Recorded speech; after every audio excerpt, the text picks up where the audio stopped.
Hello and good evening all on another Fridayest of Wednesdays. We are again headed off for another historic sports car racing event, and as it's the first week of December, that can only mean that the man of many lenses is headed down to pay my annual obeisance and respect to the bumps at the season-closing Sebring Classic 12 Hours Pistons and Props Racing Extravaganza and Vintage Air Show. That's a sentence I wouldn't recommend anybody trying to say 5 times fast, because that was a lot of very strange syllables all glommed together. As with the other 2 videos in this series so far, we'll start with a bit of history of the event and HSR. I'll throw in a short section about the history of the track, that part's new, and then we'll go over the sprint race entries followed by the classic 12-hour entries. While there are other races as well, entrants in these 2 events usually cover essentially the entirety of the weekend's participants, and so moving beyond that would be effectively redundant. Also in a continuing theme with this particular video series, it'll be a bit more rambly and freewheeling than my regular content, as it's pretty much just bullet points, so thanks for humoring me, as ever. All photos that are faded in for additional context or a better look are, of course, my own, and if you see a photo you like, I'm happy to sell prints for a nominal fee. I will provide details at the end of the video. Alternately, if you are a driver or entrant, see a photo of your car and would like a copy, drop a comment and I'll be happy to hand deliver one to you at no charge at this or the next HSR event, where we'll both be, by way of saying thanks for providing me with such excellent photographic material. For those of you who are unaware, Historic Sports Car Racing is now owned by IMSA, and they organize a number of historic racing events around the United States throughout the year. This includes their original event, the Mitty at Road Atlanta, the Classic 24-Hour at Daytona, the Classic 6 Hours of the Glen at, you guessed it, Watkins Glen, 2 race weekends at Sebring, and a handful of others. Next year they are actually undertaking a rather comprehensive rework of their schedule to more closely align with IMSA's priorities. Some of the quote-unquote classic events are being moved around, most notably the Sebring one, and we get a new HSR Endurance Cup of sorts, with a historic Petit Le Mans, not that they're calling it that, but that's what it is, added, and a few other races moved around for the new calendar. The classic Sebring 12 is now the week before the big Sebring race, for instance, while Pistons and Props remains the season closer. Whether or not that means that there will no longer be night racing at the December event is to be determined. One other new component of these videos, by request from someone I was speaking with at Daytona, is for a brief history of the racetrack, and while I don't expect that there's a lot of ignorance amongst those viewers of these videos about the history of Daytona or Sebring, well, it can't hurt to add some extra information just in case. So, Sebring International Raceway, that proverbially hallowed ground, is located in southern central Florida on the runways and taxiways of the former Hendricks Army Airfield, a U.S. Army Air Force training center for pilots of the Boeing B-17 heavy bomber. It operated as a military base from 1941 to 1946, and after the end of the Second World War, when the military was selling off its many now unneeded properties, Hendricks Field caught the eye of Mr. Alec Ullman, who was interested in staging an endurance race in the same vein as the 24 Hours of Le Mans, and personally organized the first races at his new venue. The inaugural event took place on New Year's Eve 1950 as the Sam Collier 6-Hour Memorial Race, so named in memoriam of Mr. Collier's death earlier that year, and was won by a Crosley hotshot driven by Fritz Koster and Ralph Deshawn.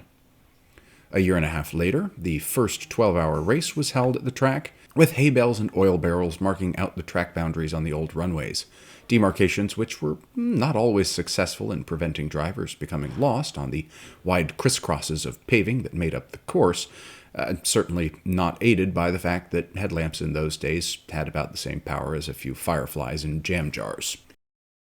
1953 saw the 12 Hours of Sebring become part of the new World Sports Car Championship, and the race has enjoyed international popularity ever since.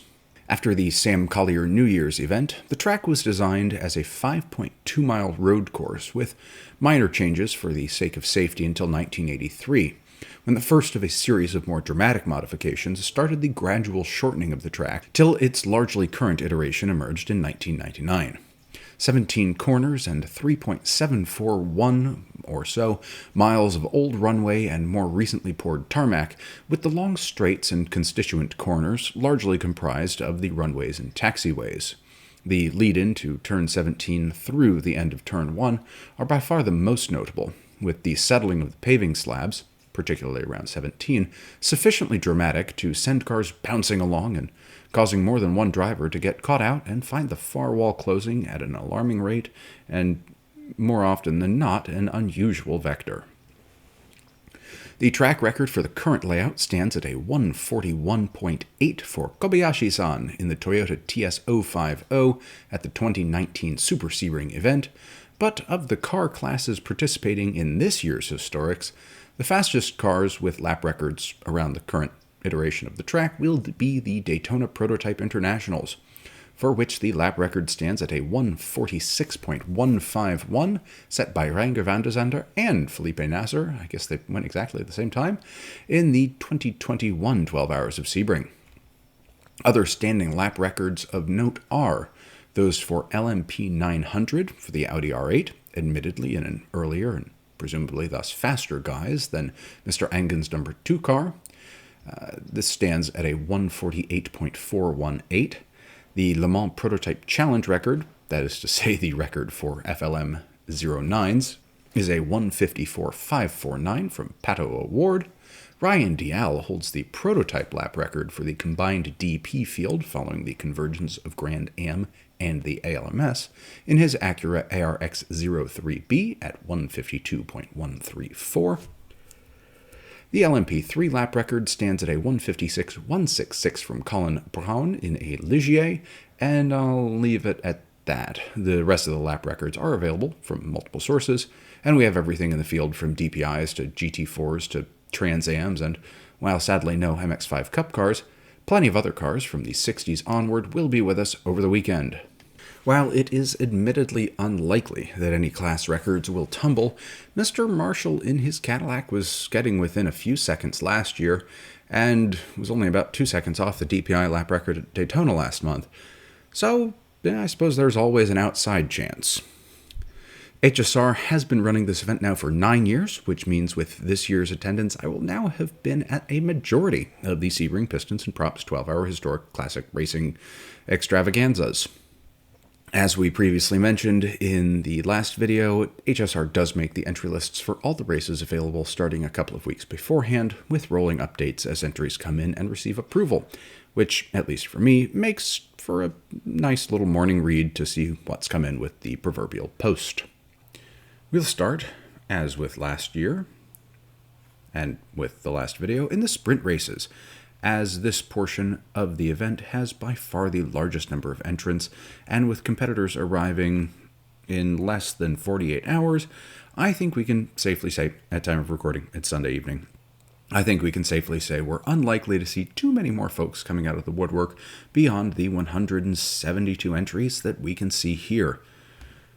That equals the Daytona entries from this year and is 4 more than we had at Sebring last year, while our classic 12-hour entrants, which we'll get to shortly, currently stand at 79 versus last year's 80, and Daytona's 147. It's not a big shock to see that kind of drop-off in the classic entrants, and the most notable non-attendee from last year's entry list, missing from this year, is Mr. Lars Erik Nielsen's Porsche 962, but it is an understandable one as he's gone back to Denmark. The other Porsche 962 that was at Daytona, Mr. Philip Kadori's, was originally intended to run at Sebring, but some scheduling changes meant that they are not joining us. They may do so next year, from conversations I had with a couple of the people on the team while I was at Daytona. Anyway, starting with Group 2. What are we going to call you, Group 2? As always, we have Mr. Treffert's thundering Corvette, and quite happily, a greatly expanded contingent of British motoring history, with a Lotus Super 7, 2 Ginettas, a nice pull-handle MGB, a Morgan that was also at Daytona, a Ford Lotus Cortina that I'm quite interested in seeing, in no small part because every time I look at this thing, I'm just reminded of the Anglia from the second Harry Potter movie and book. And this thing, it's a Bobsy, which I suppose Britain's about the only country in the world that could come up with a name for a car like Bobsy. But nevertheless, it's an interesting looking little thing. It's got half faired in rear wheels, so that's fun. This may be the first time I've ever seen a Porsche 356 entered for this race. There's a self-sponsored Austin Healey Bug-Eye Sprite that I feel like shows up every year, but I could be wrong. A very early Alfa Duetto before they called it a Spider from Mr. Ariel Dora. This lovely BMW CS 2000. Probably have an interspersed picture here, but I could be wrong. In addition to our old standby Honda Prelude. And someone's brought an Acura Integra as well to the party. We'll be waiting for that VTEC to kick in, no doubt. Okay, Sprint Group 3 comes along as the first of our predominantly 911 classes, although we have a bit more diversity than usual this time. There are two Ferrari 308s, a GT4, which isn't really a Ferrari. Originally, that's not the right one. Here we go. Originally being sold as a Dino because it was so underpowered and ungainly, and a proper 308 GTB. There is another stalwart of the field, a fastback Ford Mustang pulled up right now as it loads. Here's the picture. Nice black and white one. I'll pull in another one. Then we have from Mr. Stephen Piantieri. Then we have, scrolling down a little bit, this Ford Escort Mark I that I'm pretty sure we also saw at Daytona, but wearing a different color livery thing. Numerous non-911 Porsches, including both 944s and 914s, and we have someone who's brought a rather heavily body-kitted BMW M3/E30 body style version of the car. Look at that front diffuser thing. I want to really like this design, but it's just a little bit over the top. You be the judge. Comments are open below, etc., etc. We have a very bold individual who, in addition to this Datsun 240Z, which is an entirely appropriate automobile, why is everything loading so slowly this evening? This is very annoying. But we also have somebody, Mr. Bill Coffey, who has been bold enough to enter a 280ZX. Am I connected? There we go. Yes, I am connected to the internet. Okay, so somebody's entered this 280ZX, which does have a bit of the rat rod look to it, but nevertheless. We also have Mr. Travis Engen in his excellent Lotus 23B, the car so excellent the French banned it from Le Mans. We have this Crozy, which is a kit car of sorts. More details on that after the event because I, in all honesty, don't know all that much about it. And then there are, of course, our two Toyota WSRs that will be getting a video after this version of the event, and Mr. Slomain in his Diazio D962. Spoke with him at Daytona, delightful chap, and it is indeed running a Mazda rotary power plant and thus an apropos charge livery. No point in opening that because there's a splice in there. Glossing over the open wheelers in Group 4, as there aren't any, we have Group 5A, another 911 class, with a fair smattering of muscle cars besides. And I'm going to go ahead and straight up tell y'all that you need photos for your HSR profiles so I can know which cars these actually are. As, dear viewers, it's not uncommon for entrants to have to run different numbers than they have painted on their cars because of the sheer number of entrants. The, I'd say best, but most notable / most interesting example that I have is This of Mr. Engen's R8 running number 1212 back in 2020. Although I also have this photo of Mr. Stuart Wiltshire's Acura ARX-05 from Daytona this past year, running number 110 rather than the traditional number 10 of Wayne Taylor Racing, who is, of course, the team that ran the car in period.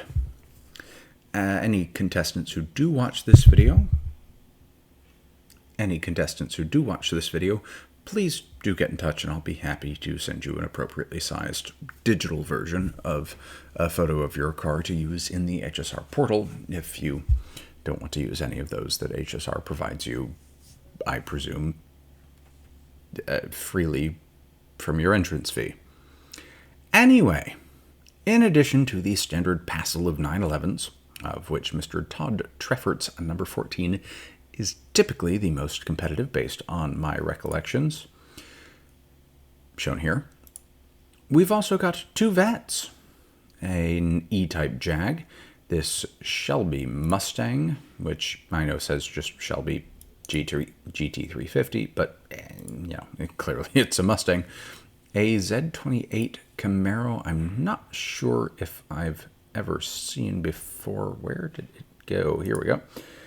Because, let's be honest, this photo looks pretty historical, if nothing else. 4 more old Stangs, an Audi S4 that we've, once it pulls up, that we've definitely seen before. There it is, number 2. And Lotus Exige, which is more unusual than most of what we get in this class. Again, the pictures, I'm terribly sorry, but the pictures just are not loading quickly, but Lotus Exige is an absolutely beautiful car moving along, and these 3 at the bottom that we also saw at Daytona, 2 M3s and a Ford Boss Mustang. Moving into Group 5B, which we missed out on entirely at Daytona, we have still a more denuded but more interesting field nonetheless. We do have the Mazda RX-7 GTO from last year back for another round, now entered and presumably being driven by one Gresham Wagner, who has won, to be fair, quite a few Mazda MX-5 Cup races and a championship or 2. Not that that makes any difference. We have a GT2 911 that's as old as I am, and decidedly more yellow. Picture not loading. We have this M3, which rather confuses me just by virtue of the fact that it doesn't seem to belong. We have this very interesting Ford Capri Cologne entered by Mr. Robert Blaine, who also has an ARX 03B. And perhaps and arguably most compelling is this Protofab Corvette to round out our silhouette racers for the event. This, again, another car that absolutely deserves its own video, and I am very much looking forward to getting to see in person. I do say that rounds out our silhouette racers for the event, but there are 1 or 2 others coming up later. Moving into Group 6, we are again facing our big budget racers. Starting off with Mr. Marshall's Cadillac DPI. No need to really say much more of anything about this car apart from the fact that it's likely to lead to the field again. We do have Mr. Mocha's Cadillac again, and this is a point where I feel compelled to offer a point of clarification and a partial apology for my comments in the last entry list review video. While I was at Daytona, I learned that Mr. Mocha, apologies if I am mispronouncing it, is running this car essentially by himself, which is an unspeakably huge effort for any single individual, and given that point of context, he's doing a damn fine job and now has as many badass points in my book as I can possibly give for undertaking to run such a complex and powerful vehicle without the support of a small army of additional staff, as pretty much all of the other folks in this group do. Big thumbs up from us here at Lenzler, and another one for the Gulf Wrap job. Okay, we also have the ex-MSR Acura, once the picture loads. Again, not actually relevant because I've spliced in a random photo from Daytona, but it's come up. The Wayne Taylor racing car is otherwise occupied or committed for this weekend, according to commentary that we got from Daytona. We have Mr. Engen's Audi R8 LMP back in its proper place and number. And to round out the class, we've got 3 LMP prototype challenge cars. That's redundant. We've got 3 prototype challenge cars and 3 more modern LMP3s, all Oricas and Ligiers respectively. To be fair, not that you had an option for prototype challenge. Moving on to Group 7A. We have our Chevrons and S2000 cars, including both one of the earliest open-top Chevrons and 2 of the latest, running alongside an equal number of the Carbier Plinth cars. Mr. Myers, to respond to your comment on my Daytona video, I do say Plinth in the most affectionate way. I do quite appreciate the purposeful simplicity of the designs, particularly those little lateral fins along the edges, which I assume improves high-speed stability. Anyway, we also have one final Lola T86/90, which doesn't have a picture with it, and I'm not exactly sure I've ever seen before as a result, but we'll see what happens. Group 7B is fun as well, with 2 of these rather odd sprint cars, the C&R Lightning Crown that we also saw at last year's event, joined by a couple of track cars, this time a Radical SR3, and a Caterham SP300R. There we go. The latter of which I know I haven't seen before because once the picture comes up, I do hope y'all are drinking. Well, there we go. Watching this because otherwise it's not going to make a whole lot of sense. But I mean, I think that's really rather a nice looking car. It looks like a sort of modified LMP2. Anyway, this is the other one of our proverbial track day cars, and we have another Carbier that I suppose is running a larger power plant to earn Group 7B instead of Group 7A. We have only one, quite sadly, of the Elan DP02s, that sort of failed formula racer that became something for SCCA competition. And we have the other components of Mazda Motorsports' collection. We have the wonderful 767B that we got to enjoy last year, and we have a new addition, this even more exquisite looking RX 792P, which, to look at, clearly provided a substantial amount of inspiration for the later Furai concept. I am very much looking forward to seeing this on track, even though it actually shares the same power plant as the 767B and the RX-7 GTO. Group A is, of course, our NASCAR Classic race, and a robust 21-strong entry means the Corvette Bridge is going to be quite a rumbly place to stand for the start of those races. I'll do my best to get a recording or 2 for y'all, but I may be slightly inebriated and just having too much fun to remember. A couple of big names on the driver's list, too, most notably Mr. Joe Nemechek, however you pronounce it, who's continuing his profession into his retirement, along with his association with Toyota. Not a huge fan of NASCAR, but for what it is, it's fun stuff. Leading into Group 9, we again start off interestingly before moving into our more normal 911 fare, leading off with that very quick Trans Am Camaro with the number 59, just wearing number 5 for this particular race, followed by another General Motors product, a Callaway Corvette that I know that I've seen before, but I can't quite place where. This picture of it being at Sebring notwithstanding, because I don't think it's been at Sebring Historics before. We do have both of the Corvette C6Rs that we saw at Daytona, which means that the crashed one has thankfully been repaired. We have what is labeled as a Gallardo, presumably a Super Trofeo, but dear God, I'll be damned if it doesn't look more like a Huracan in this photo. Let's see what else. I don't recognize this Camaro.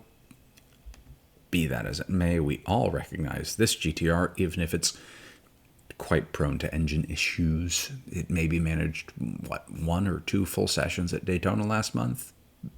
Maybe. Mr. Treffert may be better served to stick with his 911s. And then, oh look, it's more 911s. Oh, and we have a Ferrari 488 challenge car at the bottom just to shake things up a bit. This is, I think, rather inarguably a very good-looking modern car, if a bit over-aggressive on the front square works. It's not even the diffuser or anything, it's just the nose droops a bit too much. Be that as it may. Scrolling down to Group 10, this sees us back with more 911s, but at least there's 3 C6 Corvettes and a Mustang to shake things up a bit, although the number 73, as we open it up, is the only car of those that I can say I've seen before with any certainty. So, we'll leave the rest of this all to one side because, there are some 718 Caymans in here as well, and Group 11 has a bit more variety. While still largely a Porsche class, we've got a few other Germans in the form of an AMG GT4, a BMW M4 GT4 here. There's an R8 GT4 labeled as an LMS Evo here. None of these pictures are pulling up in time. That's very frustrating. And there are no less than 3 Audi RS3 TCR cars alongside that plucky little Alfa Romeo Giulietta touring car to round out our sprint participants. Moving back to the classics, click. The groups are a bit different from Daytona's, I suspect due to the generally smaller field, but we start off strong with this Replicar GT40 that we also saw at Daytona, alongside Mr. Angen's aforementioned Lotus 23B. We have this Chevy Corvette that I feel like I've seen before, but just don't recognize / remember where I've seen it, and I don't think I have any pictures of it. We have, of course, a raft of 911s and 914s. Then we have the 2 old Salty Dog Lotus Elans, picture spliced in here, and 2 944 turbos. There was one 944 turbo at Daytona that was running extremely well. I can't recall exactly which one. It may well have been this 86 car, but it was just... now I don't think, looking at this picture a little bit more, I don't think it was the 86 car, but I was quite impressed with its pace. Particularly for a 944, it was keeping up and actually outracing most of the 911s and keeping up with some of the faster ones of the field. The old Salty Dog Lotus Elan that we expected at Daytona didn't put in an appearance, unfortunately, although their hauler was there, so perhaps they had an early mechanical during testing that ended their weekend before it really had the chance to begin. Moving into Group B, it's again a couple of chevrons at the top, followed by that excellent Chevy Decon Monza that we saw last year, and a video which y'all rather enjoyed.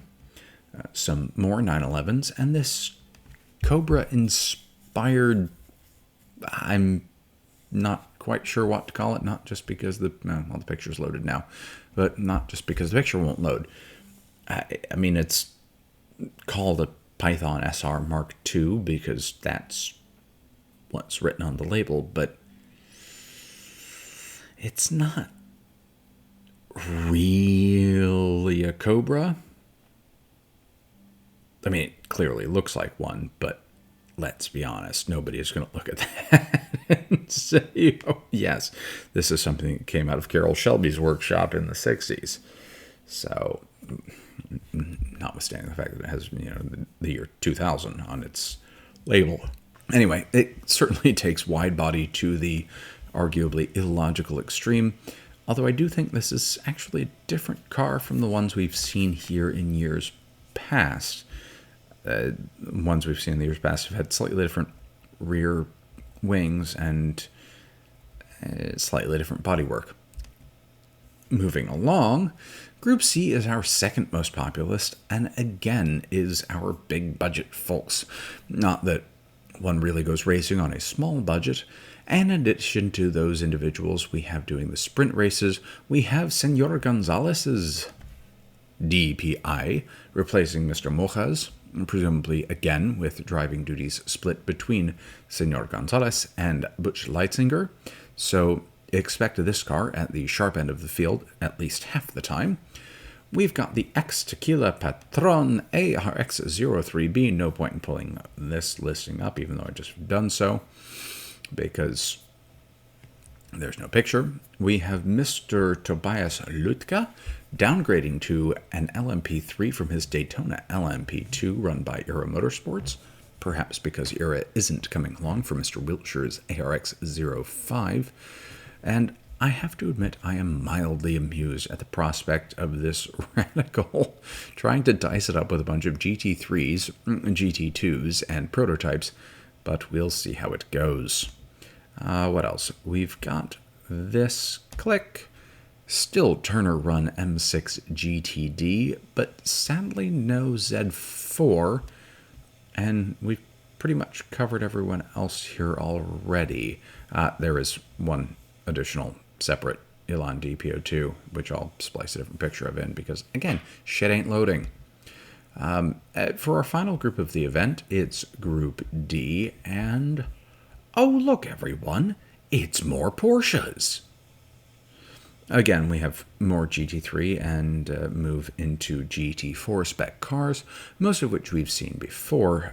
At the bottom of the list, there are some of the newest spec 718 Cayman GT4s down here, running outside of classification, presumably for teams that are running other more competitive race series and just want some extra testing miles in conditions that are closer to a real race and substantially more budget-friendly than going ahead and renting the entire track for one's private use, because I'm given to understand that, as with everything, that gets quite expensive.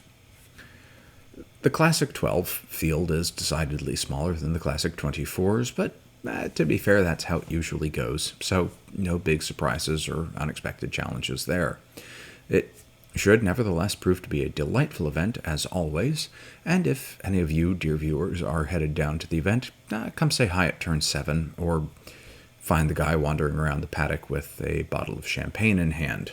That is me. The only notable entrant who showed up and is missing is, again, that Porsche 908. And at this point, I'm beginning to think that it's not really a thing. I say Porsche Peugeot 908 HDI. Actually, no, it's not a 908 HDI. It's just a 908. It's 2011. I'm beginning to expect it's the Vaporware Peugeot, just here to scare the rest of everybody into more competitive entries than they might have otherwise. But I would dearly love to see it. Perhaps we'll just have to wait.